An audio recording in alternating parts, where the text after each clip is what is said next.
23.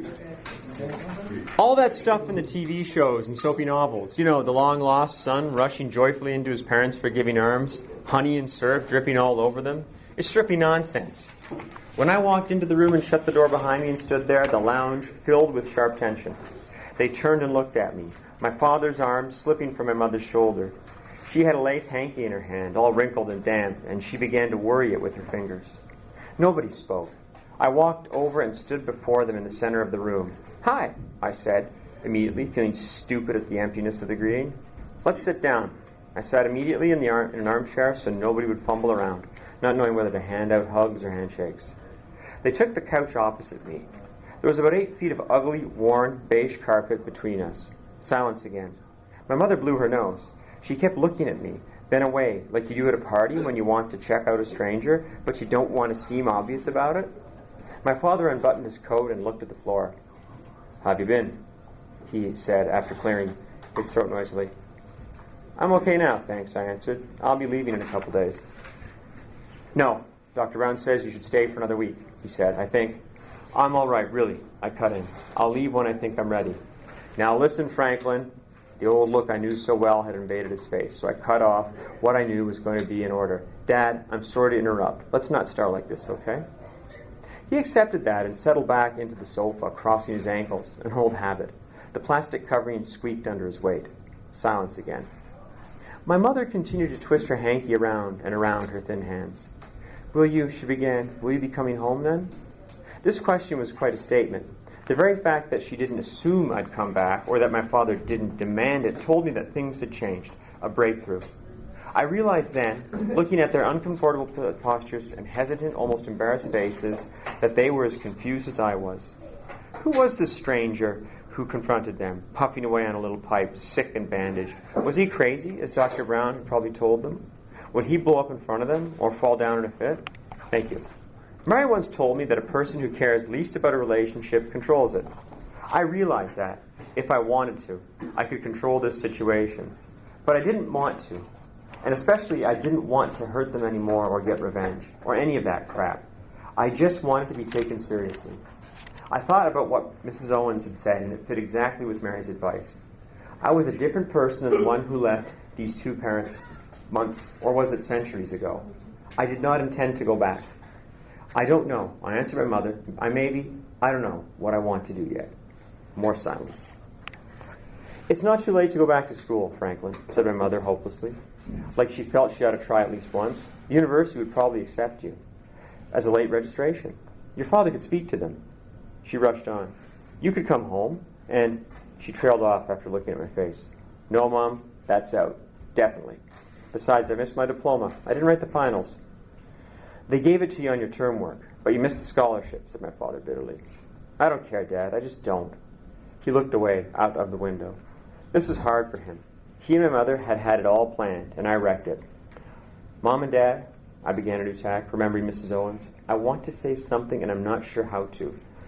I'm sorry I did this to you." My mother began crying silently. "I just want you to know it wasn't your fault, my running away. I thought it was, but it wasn't. It isn't anybody's fault."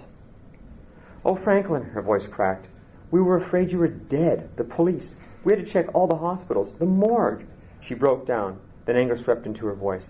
"How could you? How could you do that to me?" I said nothing. After a bit, she calmed down again. She blew her nose.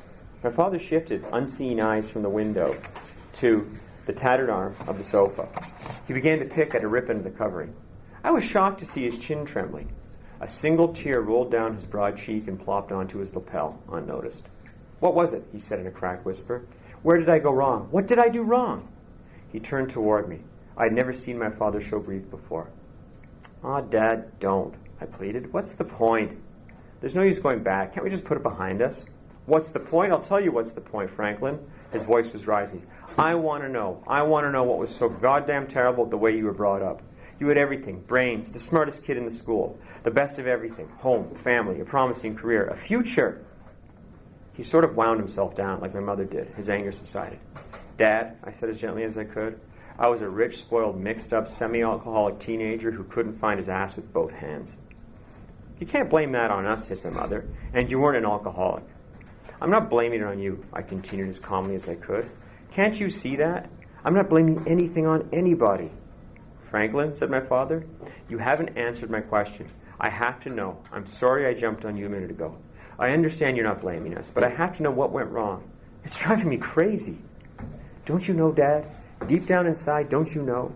He turned to the window again. I want to be taken seriously, Dad. To run my own life. I'm not invisible.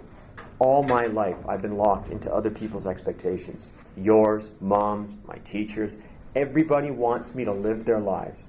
Where do I come in? Being wealthy, being smart, that doesn't make it easier, Dad.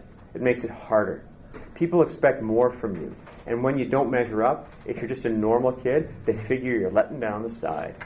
Lots of kids at school hate me because my parents are rich and I don't need to study. You know, I was really rolling, but very calm, not angry.